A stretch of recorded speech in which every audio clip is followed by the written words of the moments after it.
September 1942. The Solomon Islands. Today, 1,800 people live on and around a narrow coral ridge on the island of Guadalcanal. Their children play in the grass that grows over volcanic rock. Their homes sit on soil that still holds unexploded ordnance from 80 years ago. In 2023, the Halo Trust surveyed this place and found 22 hazardous areas totaling over 1 million square meters of contaminated land. 154 soccer fields worth of buried death still waiting beneath the feet of people who have no idea what happened here. But in September of 1942, this ridge had no name, no monument, no memory. It was just a low spine of coral and rock rising 60 feet above the jungle floor, stretching roughly 1,000 yards from north to south with 3 low hills along its back. The tallest was Hill 123, standing 600 yards from the southern tip.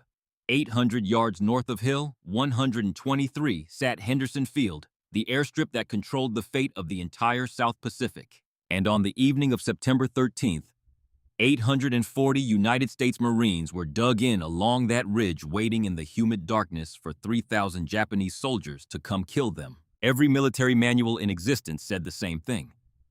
When you are outnumbered 3-1 and facing encirclement, you withdraw. You find better ground.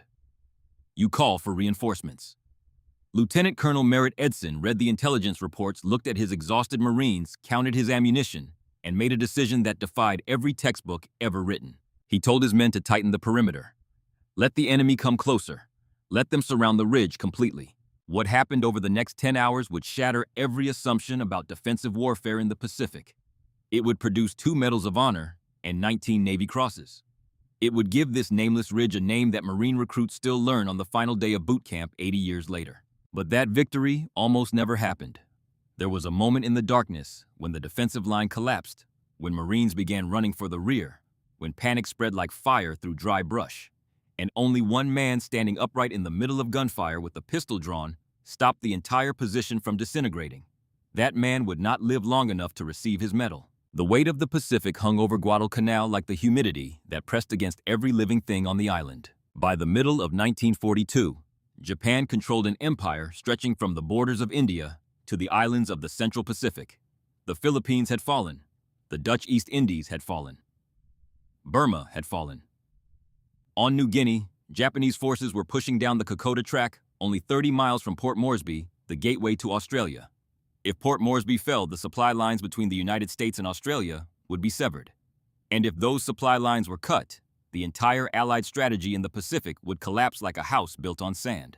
On August 7, 1942, Allied forces landed on Guadalcanal Tulagi and the surrounding islands in the first major offensive against Japan. It did not go well. The Navy was mauled at the Battle of Savo Island just one night later, losing 4 cruisers in under an hour, and the transport ships were forced to withdraw before half the supplies had been unloaded. The Marines were left on the beach with less than half the food, ammunition, and equipment they were supposed to have. But they had captured the airfield. The Japanese had been building it at Lunga Point, and now the Americans held it. They named it Henderson Field, after Major Lofton. Henderson, a Marine aviator killed at Midway. From Henderson Field, American aircraft could control the skies over the Solomon Islands, intercept the Japanese supply convoys that ran down the channel. The Marines called the slot, and provide air support for ground operations. Henderson Field was the heart of everything.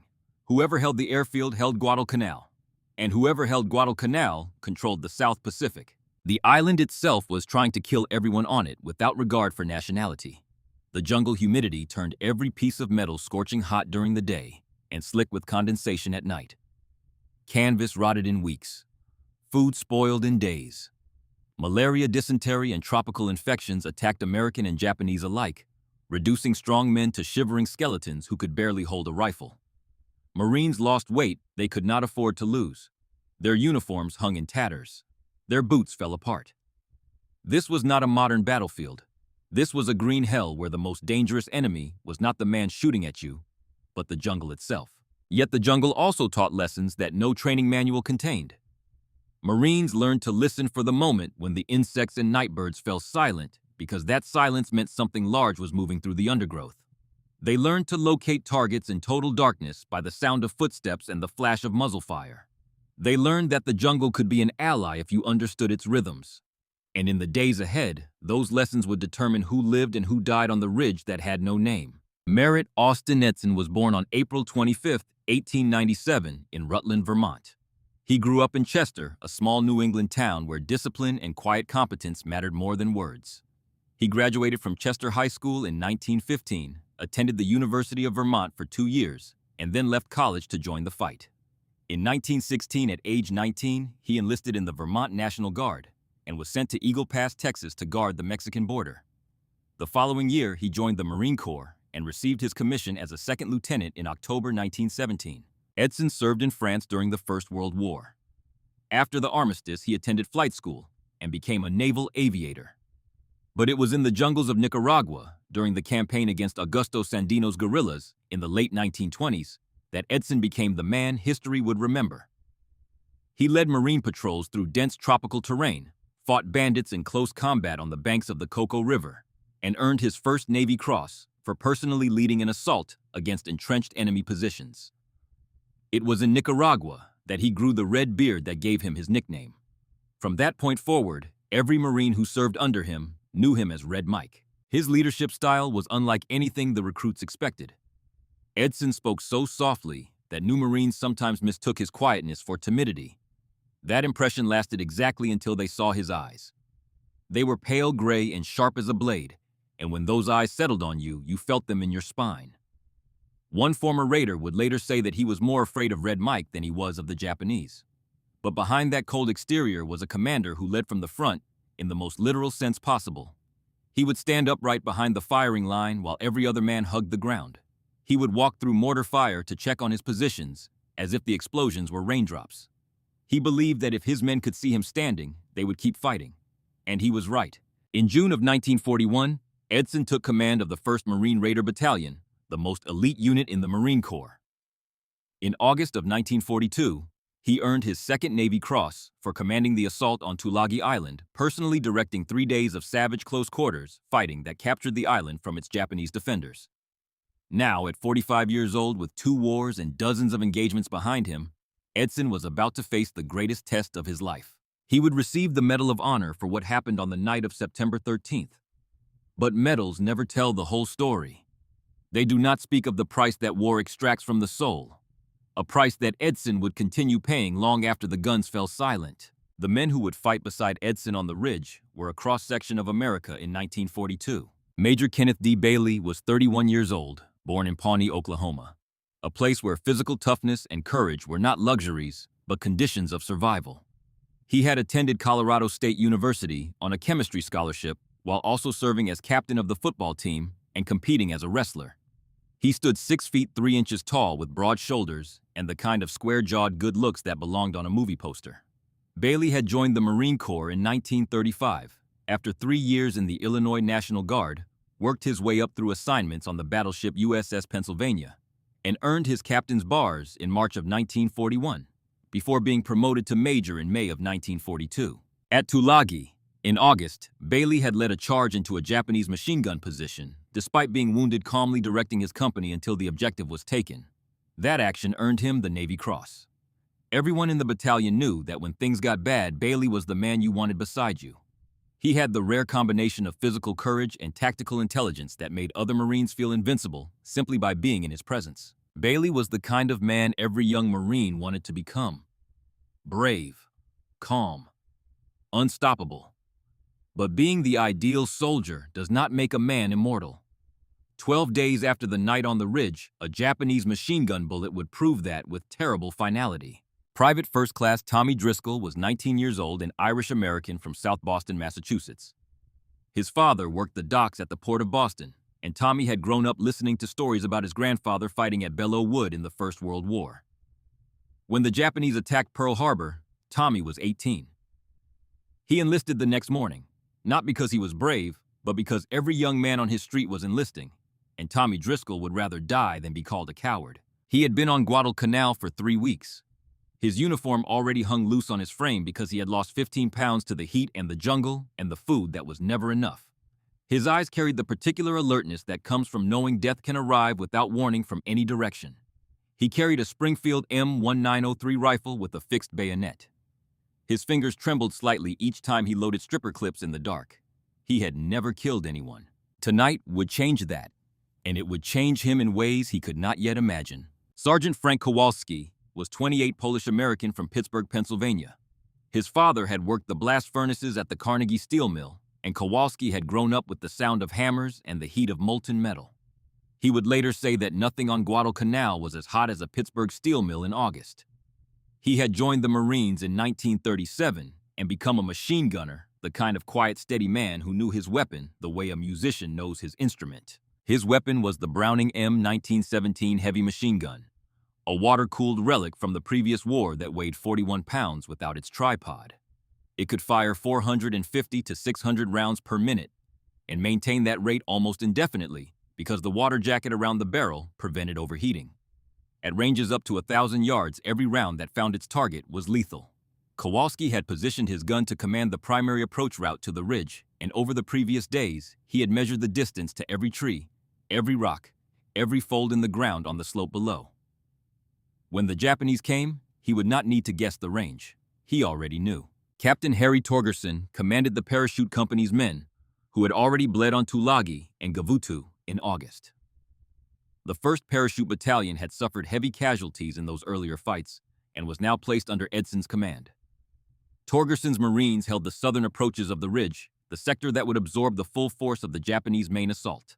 And there was Sergeant Keith Perkins, a machine gunner who would spend the coming night running across the ridge under fire, carrying ammunition to gun positions whose crews were being killed one by one. When his last gunner fell, Perkins would take the weapon himself and fire it until he too was cut down. But that story belongs to the darkness that was still hours away. On the other side of the jungle, Major General Kiyotake Kawaguchi was preparing what he expected to be a massacre. Kawaguchi commanded the 35th Infantry Brigade, a force of approximately 6,000 men that included some of Japan's most experienced combat veterans. These were not raw conscripts. Many had fought in the conquest of the Dutch East Indies and the Philippines campaigns, where Japanese infantry had swept aside every opponent they faced. Kawaguchi had absolute confidence in his troops. He also had absolute confidence in his intelligence estimates, which told him there were only about 2,000 American Marines on Guadalcanal. The actual number was closer to 12,000. This miscalculation was not merely an error. It was an expression of the deep contempt that Japanese military planners held for American fighting ability. They believed that Western soldiers lacked the spiritual strength for sustained combat, that they would crumble under the shock of a determined night assault, that the samurai spirit of Japanese infantry could overcome any material advantage. Kawaguchi was so certain of victory that he declined an offer from the 17th Army to send an additional battalion to reinforce his attack. He even radioed headquarters requesting that warships be stationed off Lunga Point on the night of September 12th to destroy any Americans who attempted to flee the island. Kawaguchi was not planning a battle. He was planning an execution. His plan called for dividing his forces into 3 groups that would converge on the Marine perimeter from 3 directions simultaneously. The main body, roughly 3,000 men, including the 1st and 3rd Battalions of the 124th Infantry Regiment and Major Masao Tamura's Kuma Battalion, would attack from the south directly up the ridge. A second force would strike from the east. Colonel Akinosuke Oka's group of about 1,000 men would attack from the west. All 3 would assault at night using darkness and shock to compensate for the firepower advantage the Americans held during daylight. It was a perfect plan on paper. But perfect plans on paper rarely survive contact with reality. Captain Takeshi Suzuki was 30 years old, a company commander in Tamura's battalion. He was a former student at Waseda University in Tokyo, a man who had traded his books for a sword and had never looked back. He had fought in the Philippines and the Dutch East Indies without tasting defeat. Like every officer in the Imperial Army, Suzuki believed in the spiritual superiority of Japanese infantry, the conviction that willpower and fighting spirit could overcome any material obstacle.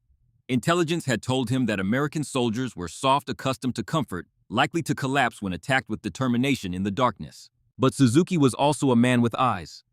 Through the jungle canopy, he could see that his soldiers were thin and sick, weakened by malaria and short rations. Their march through the jungle from Taivu Point had been a nightmare of wrong turns, broken compasses, and trails that vanished beneath the undergrowth. Many units had not yet reached their attack positions. Some never would. Before the march began, Suzuki wrote a final letter to his family in Yokohama and placed it in his breast pocket alongside a lock of his hair, following the tradition of Japanese soldiers who expected to die. Then he pushed the thought aside. Tonight, he would do his duty, or he would be dead. 5 days before the battle, Edson had struck first. On September 8th, he led 813 raiders in an amphibious raid on the village of Tasamboko, 17 miles east of the marine perimeter. Solomon Islands scouts had reported Japanese forces gathering there. Supported by aircraft from Henderson Field and naval gunfire, the raiders landed and pushed inland. The 250 Japanese soldiers left to guard the base melted into the jungle when the Marines attacked. What Edson found at Tasamboko would change everything. A massive supply depot filled with food ammunition and medical supplies, radio equipment, and most critically documents. Intelligence documents that revealed the presence of at least 3,000 Japanese troops on the island and outlined plans for a coordinated assault on the Lunga perimeter. Edson destroyed what he could not carry and brought the documents back. He and Colonel Gerald Thomas, the division operations officer, studied them and reached a conclusion that sent a chill down the spine of every officer who read the report. The Japanese were going to attack the ridge. Kawaguchi called it the centipede because of its distinctive shape. And Edson's Marines were sitting directly in the path of 3,000 men. Any reasonable commander might have reported the intelligence and requested permission to withdraw to a stronger position. Edson was not a reasonable commander. He was a Marine who understood that the ridge was the last natural barrier between the Japanese and Henderson Field. If the ridge fell, the airfield would fall. If the airfield fell, Guadalcanal would fall. If Guadalcanal fell, the supply lines to Australia would be cut, and the entire Allied strategy in the Pacific would unravel. Edson went to Vandegrift and argued for permission to hold the ridge with his 840 men against whatever Kawaguchi could throw at them. Vandegrift, who would later admit that this was the only moment in the entire campaign when he doubted the outcome, gave his approval. Edson chose to stand. 840 men against 3,000, on a ridge that history did not yet have a name for. Meanwhile, Kawaguchi had begun his march through the jungle on September 7th. His maps were poor. Some of his compasses did not work. The jungle was so thick that sunlight barely reached the forest floor, and trails that appeared on charts simply did not exist. Units became separated. Officers lost contact with their men. The schedule called for the attack to begin on September 12th, but many units would not reach their jump-off positions in time. And somewhere in the column, soldiers were dragging a 75mm regimental gun through the undergrowth, a weapon powerful enough to blow apart any defensive position on the ridge. Whether it would arrive in time and whether it would fire when it got there were questions that would not be answered until the darkest hour of the night. On the afternoon of September 13th, Edson stood on an ammunition crate in front of his assembled Marines. The air was thick enough to chew. Insects hummed in the jungle canopy above them. Every man present was thinner than he had been a month ago. Some shook with malaria. All of them knew what was coming. Edson looked at them with those pale gray eyes and spoke in the quiet voice that somehow carried more weight than a shout. "You men have done a great job so far, but I have one more thing to ask of you. We have to hold out just one more night." Those words, recorded by Marines who were present, would become part of the permanent history of the Corps. They were not dramatic. They were not inspiring in the Hollywood sense. They were the words of a man who had already done the math and accepted the odds and was asking other men to accept them too. The Marines went back to their holes and waited. Below the ridge, the jungle was changing. The normal chorus of insects and night birds was fading, replaced by an unnatural silence that every experienced Marine recognized. Somewhere in the darkness, thousands of men were moving into position, and even the wildlife could sense the disturbance. Private Driscoll lay in his foxhole with his Springfield across his chest, listening to his own heartbeat, and wondering if his grandfather had felt this same cold weight in his stomach before Belleau would. Beside him, Sergeant Kowalski ran a rag over the feed mechanism of his Browning, his movements calm and mechanical. On the ridge above Edson stood at his command post, a shallow depression protected by sandbags at the highest point of Hill 123. From there, he could see the entire length of his defensive line and maintain radio contact with Henderson Field, where the artillery batteries of the 11th Marine Regiment under Colonel Pedro del Valle had already loaded their 105mm howitzers and registered their fire on predetermined target areas around the ridge. In a few hours, Driscoll would kill a man for the first time. Kowalski would fire nearly 4,000 rounds. Bailey would draw his pistol and stand in the path of fleeing Marines to keep the line from breaking. Perkins would run through fire, carrying ammunition until a bullet found him. And on Hill, 80 Japanese soldiers would drag a 75mm gun to the summit and aim it directly at the Marine positions. A gun that historians would later say could have turned the tide of the battle. But when they pulled the lanyard, nothing would happen. A faulty firing pin. A tiny mechanical failure that may have changed the course of the Pacific War. The darkness settled over the ridge like a living thing. The silence deepened, and 3,000 men began to move. At 9:30 on the night of September 13, 1942, the jungle stopped talking. The insects fell silent first, then the tree frogs, then the night birds. The chorus that had filled the darkness since sundown died away, species by species, until the only sound on the ridge was the breathing of 840 Marines lying in their foxholes, gripping their weapons, staring into a wall of black. Every veteran on that ridge knew what the silence meant. Something was moving out there, something large enough to disturb every living creature in the forest. And then, from the darkness below the southern slope, 1,000 voices erupted at once. TSUGEKI. Charge. The sky split open with magnesium flares painting the jungle in sheets of white and green and shadow. Japanese mortar rounds began falling along the ridge, scattered and poorly aimed, the work of crews still moving into position. But the flares did their job. They lit the killing ground. And through that flickering light, the first wave of Japanese infantry emerged from the tree line like a tide of men rolling uphill. Major Masao Tamura's battalion led the assault, aiming for the junction between Baker and Charlie companies of the 1st Raider Battalion. They came in the traditional manner, the way Japanese infantry had overwhelmed every opponent from Malaya to the Philippines. Massed ranks, fixed bayonets, battle cries designed to freeze the blood of defenders and break their will before the first bullet was fired. It had always worked before. Sergeant Frank Kowalski watched them come through the sights of his Browning M1917. He had measured every yard of that slope in daylight. He knew the distance to the fallen log at the edge of the clearing. He knew the distance to the cluster of rocks halfway up the approach. He knew exactly where the ground dipped and where a man would have to slow down to keep his footing. He had converted the entire hillside into a mathematical equation, and the answer to that equation was death. He waited. He let them come closer, closer, until they were deep inside the killing zone with no cover between them and his gun. Then he pressed the trigger. The Browning spoke in bursts of 5 to 7 rounds, each burst lasting less than 2 seconds.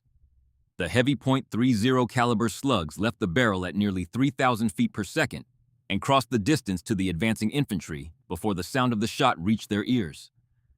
The water jacket around the barrel hissed softly as it absorbed the heat of sustained fire, the cooling system that made this weapon different from every other gun on the ridge. It could fire and fire and fire without overheating, and Kowalski intended to make it fire until there was no one left to shoot at. He traversed the gun across the approach route with the mechanical precision of a man who had done this 1,000 times in training. The rounds cut through the advancing lines the way a scythe cuts through standing grain. Men fell in clusters, their forward momentum carrying them a step or two beyond the point of impact before their bodies understood they were already dead.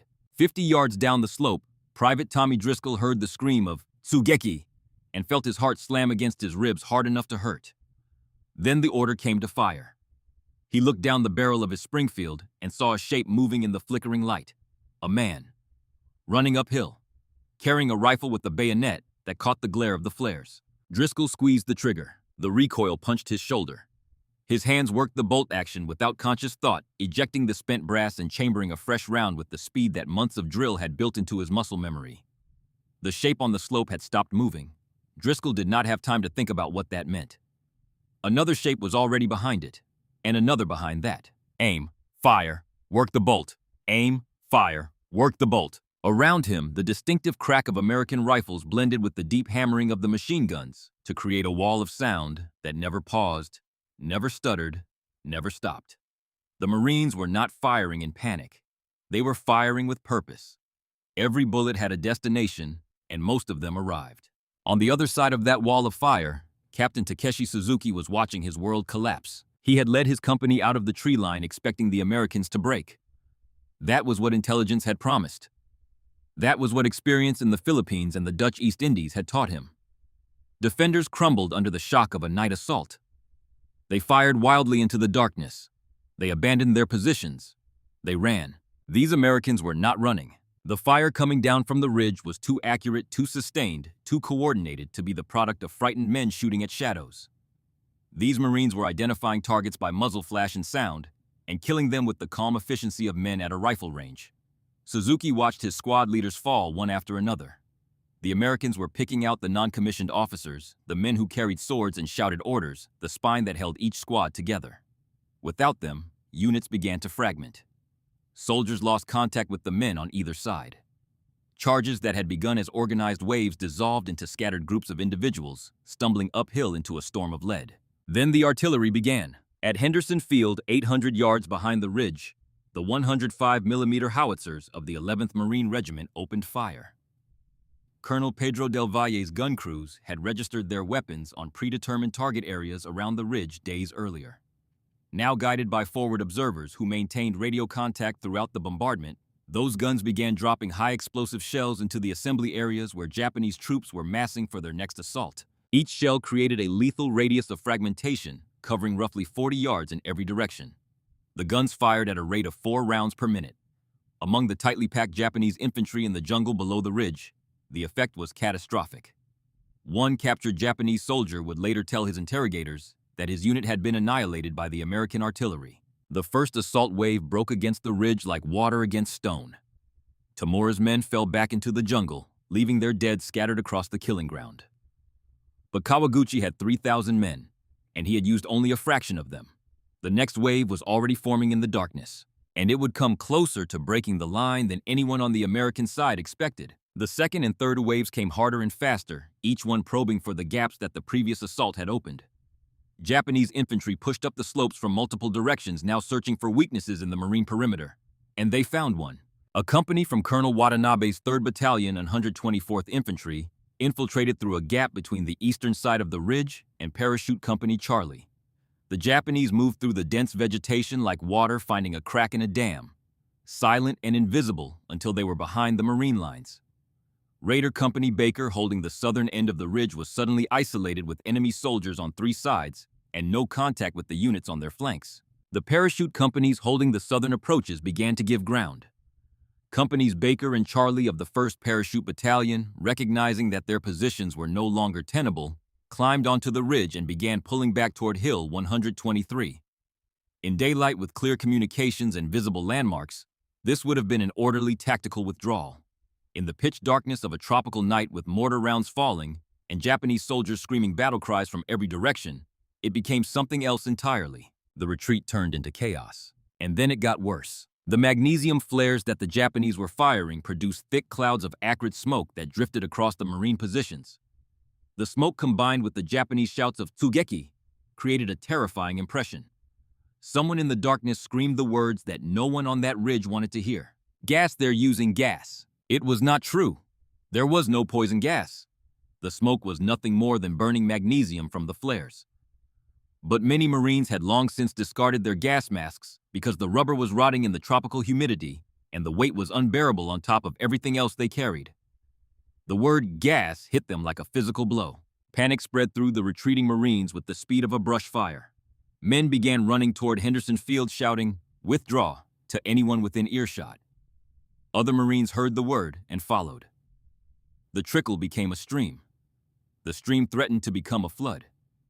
The defensive line that Edson had spent days building was unraveling, not because the Japanese were stronger, but because fear had found the crack in human courage that no amount of training can fully seal. Tommy Driscoll lay in his foxhole and heard it all.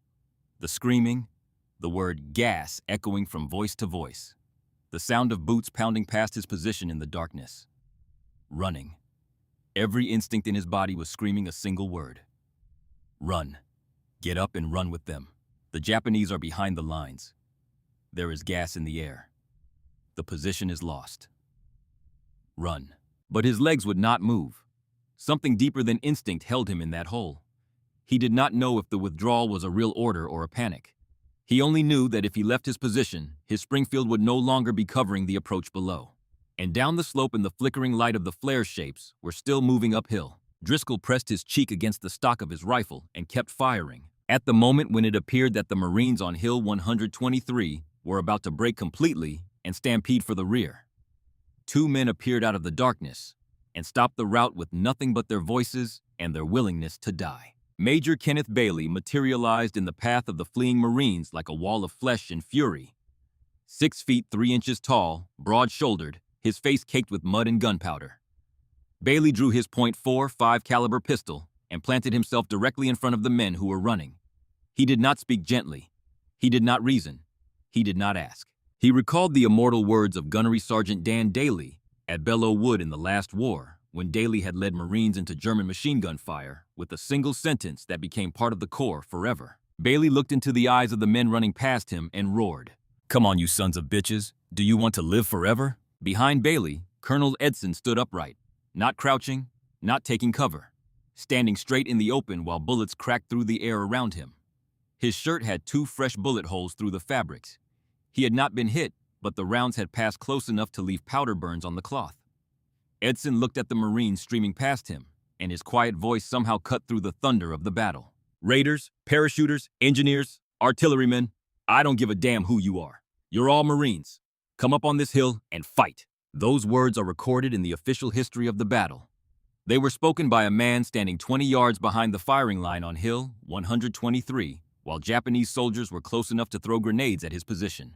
Marine Captain Tex Smith, who was in a position to observe Edson for most of the night, would later say that if there was such a thing as one man holding a battalion together, Edson did it that night. He stood when every other man hugged the ground. He walked through fire as if bullets were raindrops. The combination of Bailey's fury and Edson's cold, unshakable calm worked a kind of alchemy on the fleeing Marines. Men stopped running. Shame replaced panic. They turned around. They crawled back up the slope toward Hill 123 and began digging and scraping horseshoe-shaped positions around the crest with their entrenching tools and their bare hands. The line reformed. It was thinner than before, weaker, but it held. Captain Harry Torgerson played his own role in stopping the collapse. The parachute company commander moved through his retreating men, calling each one by name, not shouting at anonymous figures.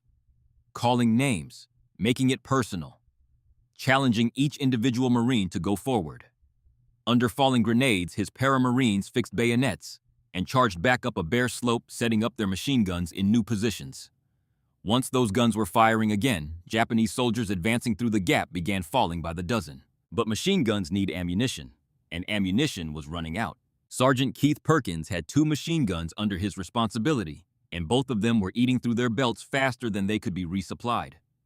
His gunners were falling. A sniper round took one. A mortar fragment caught another. Perkins pulled wounded men from behind their weapons, dragged them to cover, and then ran to find ammunition. He ran across the ridge under fire from one position to another, scrounging belts of .30 caliber from wherever he could find them, and sprinting back to his guns. When his last gunner was killed, Perkins took the weapon himself. He lay behind the Browning and fed the belt and pressed the trigger and swept the barrel across the Japanese advancing up the slope. He fired until a bullet found him.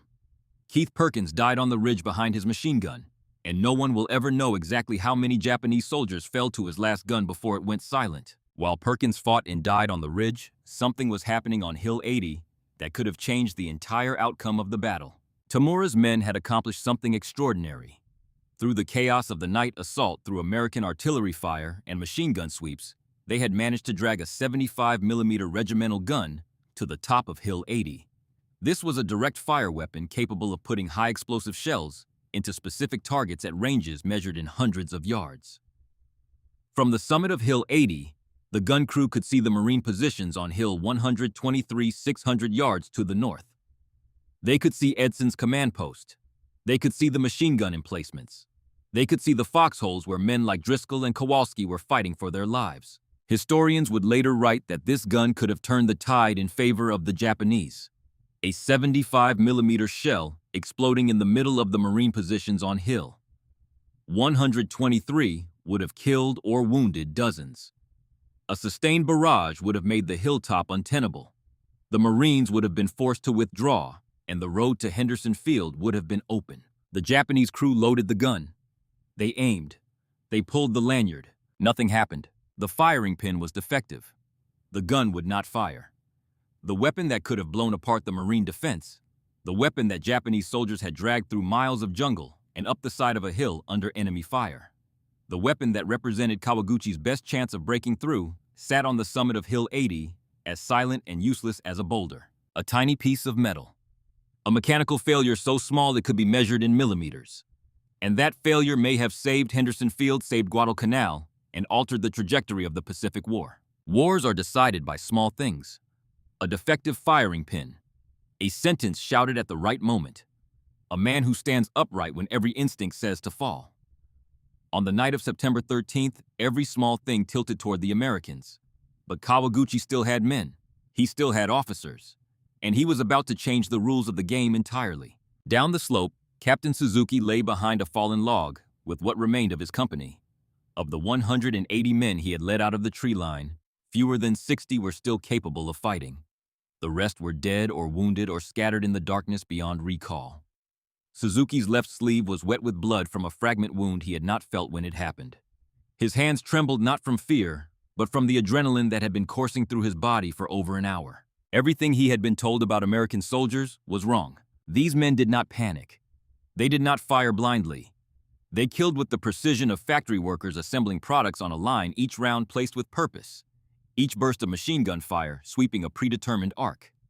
The intelligence briefings had described soft, undisciplined troops who would collapse under pressure. What Suzuki had encountered was something entirely different. Professional killers who understood their weapons and their terrain, and used both with ruthless efficiency. For the first time in his military career, Suzuki considered the possibility that his side might not win. Around midnight, during a brief lull in the fighting, Edson made a decision that required the kind of cold nerve that separates adequate commanders from extraordinary ones. He ordered the artillery at Henderson Field to walk its fire closer to his own position. Closer. Then closer again. The forward observers marked the locations of Japanese rocket flares and directed the 105mm guns onto the assembly areas where enemy troops were gathering for the next wave. Then they pulled the impact zone in tighter, 200 yards from the Marine lines. At that distance, the smallest miscalculation by the gun crews or the slightest shift in wind could drop American shells onto American Marines. Edson accepted that risk. The alternative was allowing Japanese forces to mass undisturbed within striking distance of his perimeter. The gamble paid off. The 105s shattered Japanese formations before they could organize. Entire squads were caught in the open by airbursts that sent fragments scything through the jungle at thousands of feet per second. The artillery did not stop the attacks, but it broke their momentum. Instead of coordinated waves hitting the Marine line simultaneously, the Japanese arrived in scattered groups that could be dealt with piecemeal. Edson then ordered Torgerson's parachute companies Baker and Charlie to advance with fixed bayonets and secure the left flank. The Paramarines swept forward into ground that the Japanese had overrun, killing enemy soldiers who had penetrated the Marine lines and were preparing to roll up the defense from the side.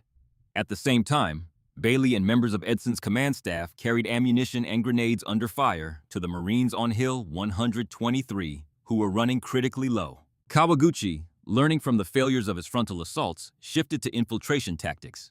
Instead of massed charges, he broke his remaining forces into small groups tasked with penetrating the American perimeter from multiple directions. The battlefield transformed. What had been a long-range fight dominated by machine guns and artillery became a close-quarters struggle where the advantage could shift in seconds. Driscoll heard rustling in the undergrowth to his left. Not the sound of wind or animals. The sound of a man moving carefully through brush.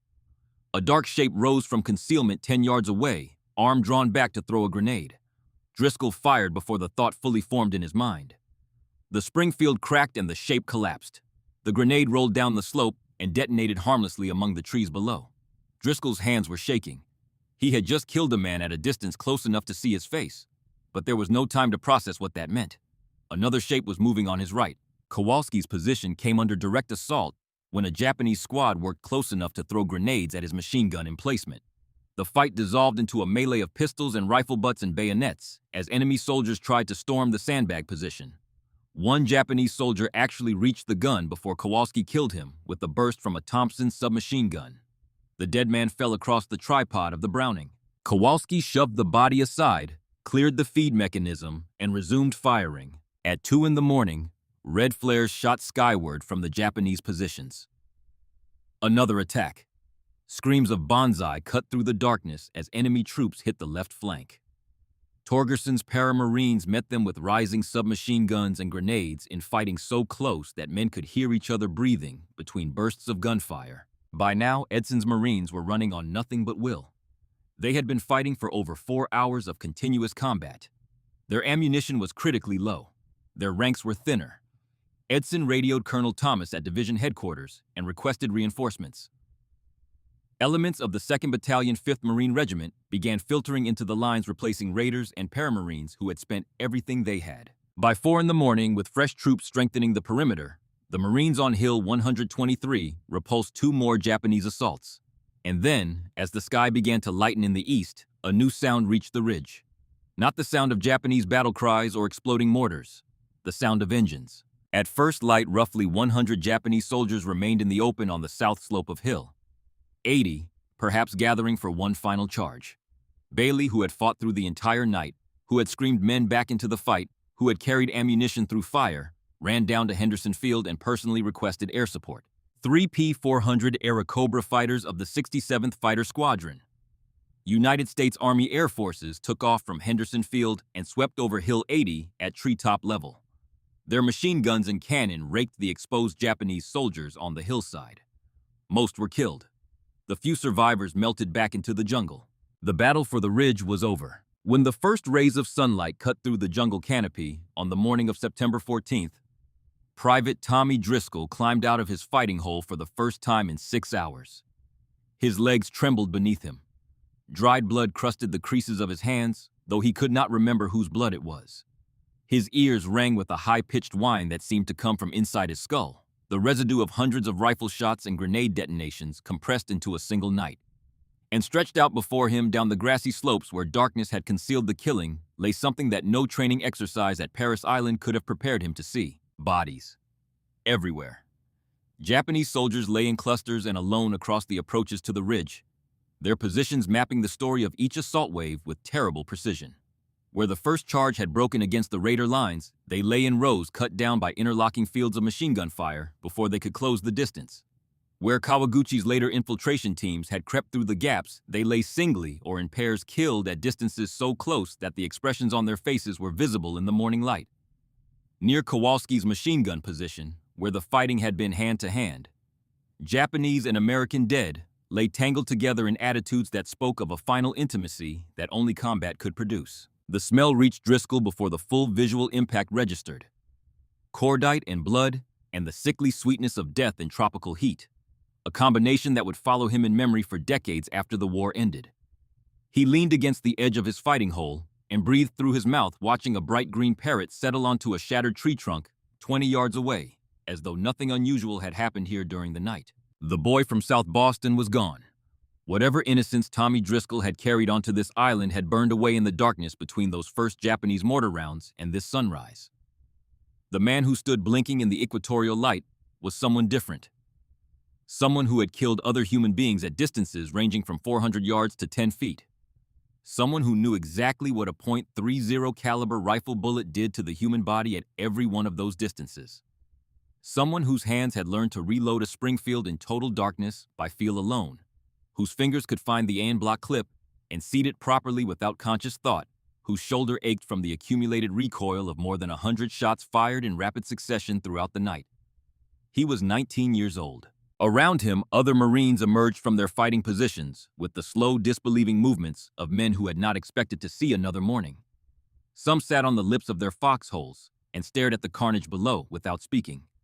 Others methodically checked their weapons and ammunition, the trained response reasserting itself even in the aftermath of exhaustion. A few simply stood with their faces turned toward the eastern sky, eyes closed, feeling the warmth of sunlight on skin that had been cold with fear and sweat for 6 hours straight. Nobody spoke about what they had done. Nobody needed to. They could see it laid out before them on the hillside, written in the universal language of the dead. Colonel Merritt Edson stood at his command post on Hill 123 and surveyed the landscape below with the clinical detachment of a professional soldier who had seen death before in Nicaragua and China at Tulagi. But even Edson, who rarely showed emotion in front of his men, paused for a long moment before issuing his first orders of the day. The southern slopes of the ridge told the story of the battle in layers. Nearest to the Marine lines, Japanese dead lay thickest, their bodies concentrated at the points where the final desperate assaults had reached closest to the American perimeter. Many still clutched their Arisaka rifles with the distinctive long bayonets that had terrified Allied soldiers across Southeast Asia, but had proven inadequate against disciplined firepower and prepared positions. Knee mortars lay abandoned where their operators had fallen, ammunition scattered in the grass. Canvas packs containing personal effects had burst open from blast concussions, scattering photographs and letters and small personal items across the hillside in a debris field of interrupted lives. Further down the slope, where Colonel Del Valle's 105mm artillery had found its targets in the darkness, the destruction was of a different character entirely. Shell craters pockmarked the assembly areas where Japanese troops had gathered before their charges. The artillery had caught them in the open in formation, and the results were devastating. Bodies lay in patterns that corresponded to platoon and squad formations killed before they could even begin their advance. A Japanese prisoner captured that morning would later testify that his entire company had been eliminated by American artillery before firing a single shot. Sergeant Kowalski supervised the cleaning of his Browning with the methodical attention of a machinist inspecting a precision instrument. He pulled oiled patches through the barrel to remove the carbon fouling deposited by nearly 4,000 rounds of sustained fire. The water-cooled mechanism had performed flawlessly throughout the battle, preventing the overheating that would have silenced an air-cooled weapon within minutes of continuous operation. He had changed barrels twice during the night, when wear became excessive. Now he checked each component with practiced hands: the bolt, the trigger assembly, the feed mechanism, the traverse and elevation controls. In the 9 hours since the first Japanese mortar rounds had announced the attack, Kowalski's gun crew had suffered 4 casualties. 2 men killed, 2 wounded badly enough to require evacuation. Kowalski had replaced each one from whoever was available, training men on the spot in the fundamentals of feeding ammunition belts, while enemy soldiers charged up the slope toward them. The Browning had never stopped firing for more than the minutes required to change a barrel or clear a jam. It had been, in the cold arithmetic of industrial warfare, the single most lethal weapon on the ridge that night. On the Japanese side of the battlefield, Captain Suzuki lay in dense brush 200 yards south of Hill 80. Blood seeped slowly from a shrapnel wound in his shoulder, and the improvised bandage he had fashioned from a torn uniform sleeve was already soaked through. Around him, survivors of his company sat or lay in various states of exhaustion and injury, their faces reflecting the particular kind of shock that comes from encountering a reality fundamentally different from everything they had been told to expect. Suzuki began composing his after-action report in his mind, though his writing hand trembled from blood loss and the lingering effects of adrenaline withdrawal. The American defensive line, he would write, maintained disciplined fire, even when Japanese soldiers advanced to within 20 yards of their positions. The Americans did not panic or lose tactical control. They responded to each assault wave with coordinated firepower that destroyed the attackers with mechanical precision. The intelligence briefings that had described American Marines as lacking the spiritual strength for sustained combat had been, Suzuki now understood, catastrophically wrong. As Marine reconnaissance patrols moved across the battlefield throughout the morning, the magnitude of what had happened during the night became increasingly clear. Tamura's battalion, which had spearheaded the main assault against the junction between Raider Companies B and C, had been virtually destroyed as a fighting force. 3/4 of its officers and enlisted men were dead or wounded. The battalion that had marched out of the jungle with confidence and numerical superiority the previous evening was no longer a functional military unit. Across Kawaguchi's entire 35th Infantry Brigade, the losses were staggering. Different historical sources provide varying casualty figures, but the evidence converges on a range of 600 to 1,200 Japanese soldiers killed in the battle, with several hundred more wounded. Kawaguchi himself would report that many of his companies had suffered casualties exceeding 60%. Some companies had been reduced to fewer than 20 combat-effective soldiers, from starting strengths of nearly 200. The general had lost contact with more than half of his subordinate units during the fighting. Many of those units had been annihilated so completely that no one survived to send a report. What made this defeat particularly devastating for Japan's broader strategic position was the quality of the troops that had been destroyed. These were not raw conscripts or second-line garrison soldiers. They represented years of accumulated combat experience, institutional knowledge, and trained leadership that could not be replaced by simply shipping fresh bodies to Guadalcanal. When those men fell on the slopes of Edson's Ridge, Japan lost something more valuable than territory. It lost a generation of combat expertise that would be sorely missed in the campaigns to come. American casualties, by contrast, were remarkably light given the ferocity of the fighting. According to various sources, the Marines lost between 31 and 57 killed, and between 103 and 232 wounded, depending on which units and time periods are included in the count. The memorial at Guadalcanal records 40 raiders killed and 123 wounded, and 17 paramarines killed and 109 wounded. The casualty ratio was astonishing. By some calculations, it exceeded 10-1 in favor of the defenders, reflecting both the natural advantages of defending elevated terrain and the devastating effectiveness of American weapons tactics and leadership. 2 Medals of Honor and 19 Navy Crosses were awarded for actions on the ridge that night. 5 of those decorations were posthumous. Kawaguchi would eventually write his own after-action report, blaming the defeat on insufficient artillery support and inadequate time for reconnaissance. But he avoided addressing the fundamental problem that had doomed his attack from the beginning. Japanese infantry doctrine had been designed for opponents who lacked the firepower training and tactical sophistication of the United States Marine Corps. The spiritual courage and fighting determination that Japanese soldiers had displayed in abundance on the ridge could not compensate for a doctrinal framework that sent men charging into interlocking fields of automatic weapons fire across open ground that the defenders had ranged and registered days in advance. Kawaguchi's career was effectively over. He would be relieved of command around October 23rd, bearing the responsibility for a defeat that was as much institutional as personal. The Battle of Edson's Ridge was more than a tactical victory in a jungle clearing on an island most Americans had never heard of. It triggered a chain of strategic consequences that would reshape the entire Pacific War. The most immediate effect was the preservation of Henderson Field. As long as that airstrip remained in American hands, Marine and Army aircraft could interdict Japanese supply lines to Guadalcanal, turning the surrounding waters into a killing ground for enemy transport ships. Without the ability to reinforce or resupply their troops on the island, Japanese commanders faced the grim prospect of a defensive campaign fought with dwindling resources against an opponent whose strength grew with every convoy that reached the beach. But the strategic impact extended far beyond Guadalcanal itself. Lieutenant General Hyakutake, commanding the Japanese 17th Army, recognized that the forces required to retake Guadalcanal could not be assembled without stripping troops from other active campaigns. The most significant casualty of this reallocation was the Japanese offensive along the Kokoda Track in New Guinea, where Japanese forces had advanced to within 30 miles of Port Moresby, the last major Allied base in the region. With the approval of Imperial General Headquarters, Hyakutake ordered the withdrawal of forces from New Guinea to reinforce Guadalcanal. Japan never resumed its advance on Port Moresby. The failure on Edson's Ridge did not merely contribute to Japan's defeat on Guadalcanal. It contributed to Japan's defeat across the entire South Pacific. The battle shattered 2 opposing myths that had shaped strategic thinking on both sides since the war began.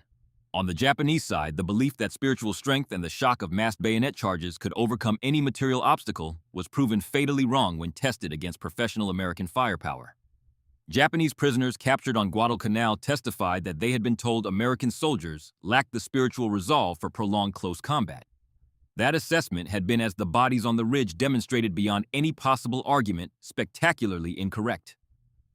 The Marines had not merely endured prolonged close combat, they had excelled at it.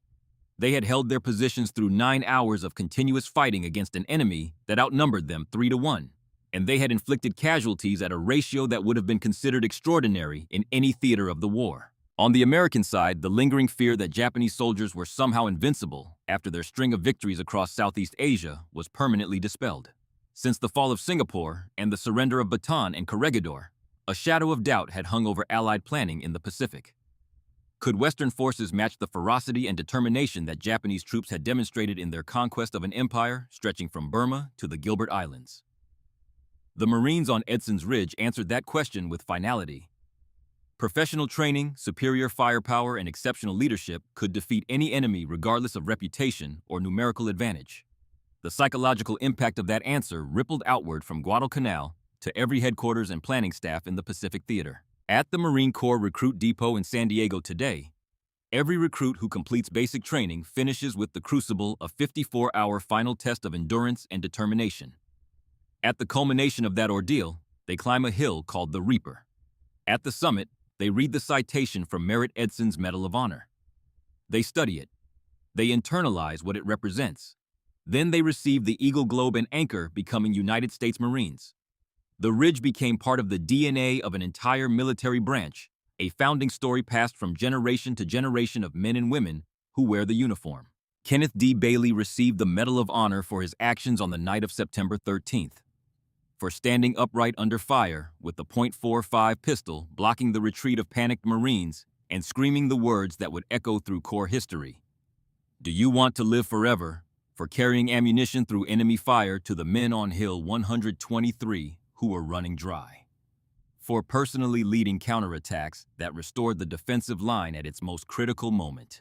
But Bailey never knew.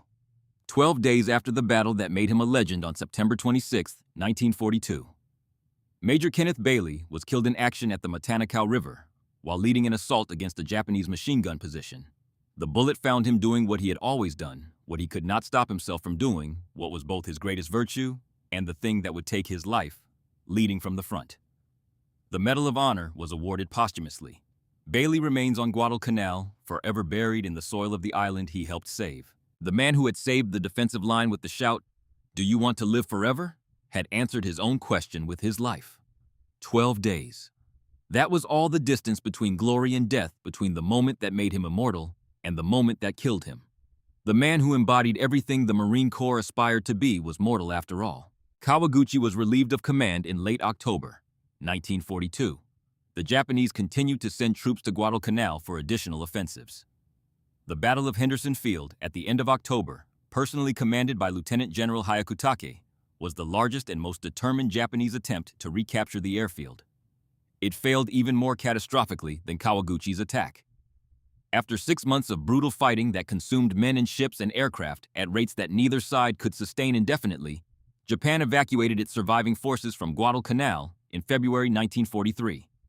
The campaign cost approximately 30,000 Japanese and 7,000 American lives. Merritt Edson received his Medal of Honor on May 21, 1943 in Australia. After Guadalcanal, he assumed command of the 5th Marine Regiment and led it through the fighting along the Matanakaw. In 1943, he became Chief of Staff of the 2nd Marine Division, was promoted to Brigadier General, and fought at Saipan and Tinian, earning an additional Silver Star for valor. He retired in 1947 after 30 years of service that spanned 3 wars. After leaving the Marine Corps, Edson became the first commissioner of the Vermont State Police, bringing military discipline and organizational skill to the construction of a professional law enforcement agency. He later served as executive director of the National Rifle Association. At the time of his death, he was serving on the Secretary of Defense's Advisory Committee on Prisoners of War, the group that drafted the Code of Conduct for American military personnel in captivity, a code that remains in effect to this day. Edson died on August 14, 1955 in Washington, D.C., at the age of 58. The official cause of death was carbon monoxide poisoning. His son, Captain Merritt Edson Jr., himself a United States Marine Corps officer, said that his father had been deeply exhausted and profoundly troubled by the issue of American prisoners of war in Korea. The man who had stood calmly on the ridge while mortar shells exploded around him, who had rallied 840 Marines with the quiet authority of absolute professional competence, who had built a law enforcement agency and led a national organization, and helped write the code that protects captured American soldiers, could not find peace in the silence that followed the wars. He was buried at Arlington National Cemetery beside his wife, Ethel Robbins Edson, with full military honors befitting a man who had served his country for 3 decades across 3 conflicts. Edson fought in 3 wars. He received the Medal of Honor, 2 Navy Crosses, a Silver Star, and dozens of other decorations. He built the Vermont State Police. He led the NRA. He helped write the code that protects American prisoners of war.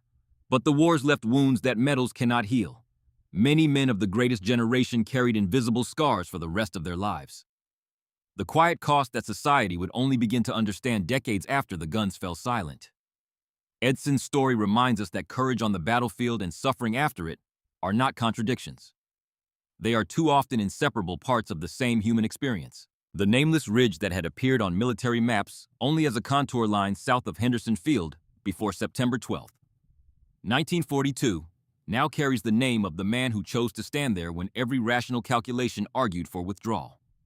Edson's Ridge. A name given not by generals or mapmakers, but by the Marines who survived the night and needed a way to describe what they had endured. The battle became a case study in Marine Corps tactical doctrine for decades afterward. Edson's decision to allow the enemy to commit fully to their attack before concentrating devastating firepower from elevated positions was analyzed as a textbook example of active defense. The emphasis on individual initiative precision marksmanship and coordinated employment of supporting weapons became foundational principles of Marine Corps doctrine for the remainder of the war and beyond, from the Solomon Islands to the shores of Japan itself. Guadalcanal marked the turning point of the Pacific War, the first time the Allies transitioned from defense to offense in the campaign against Japan. Edson's Ridge was the moment when that turning point nearly reversed. General Vandegrift, who would later receive the Medal of Honor for the entire Guadalcanal campaign, acknowledged that the night of September 13th was the only time during the entire operation when he doubted the outcome. If the line had broken, he later said the situation would have been very grave indeed. Historian Richard B. Frank wrote that Japan never came closer to victory on the island than in September 1942. The ridge was where that possibility died. 840 Marines proved that overwhelming numbers mean nothing against superior preparation, training, and leadership. They proved it to themselves, to their commanders, to the Japanese soldiers who attacked them, and to military observers across the Pacific who had been watching to see whether American forces could match the combat effectiveness that Japan had demonstrated in its sweep across Asia. The answer, delivered in blood and fire on a jungle ridge, was unequivocal. Today, the ridge is quiet. Wild grass grows where shell craters once pockmarked the earth. A small community of roughly 1,800 people lives on land that still conceals unexploded ordnance from that September night. The Halo Trust, a humanitarian organization dedicated to clearing the remnants of conflict, continues to remove the deadly legacy of the battle, one shell at a time. One fragment of metal at a time, slowly separating the peaceful present from the violent past. Visitors who walk the ridge in the morning hours, when the tropical light filters through the regrown jungle in the same golden-green tones that greeted Edson's Marines on September 14, 1942, often remark on the peacefulness of the place. The birds sing. The wind moves through the grass. It is difficult to imagine that this quiet hilltop was once the most important piece of ground in the Pacific Ocean, but it was. And the men who held it knew it was. And they held it anyway. Edson's Ridge represents more than a tactical victory in the long war for control of the Pacific. It marked the beginning of a fundamental shift in the balance of military effectiveness, a shift that would define the remainder of the war against Japan. American forces proved that training equipment and leadership of the highest quality could defeat any advantage in numbers or fighting spirit that an opponent might possess. That proof was written in the soil of a nameless ridge by 840 men who refused to give ground even when every rational calculation argued that they should. The lessons learned in the jungles of Guadalcanal echoed across every battlefield, from the Solomon Islands to the beaches of Okinawa, carried by the Marines and soldiers who had witnessed the birth of American tactical supremacy in the Pacific.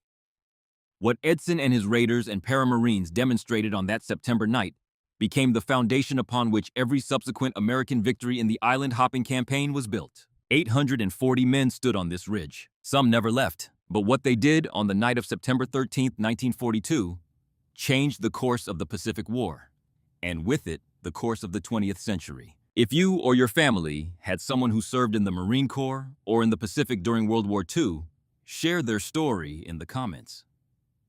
Every story deserves to be told. Every sacrifice deserves to be remembered. And every generation that follows owes a debt to the men who held the line when it mattered most.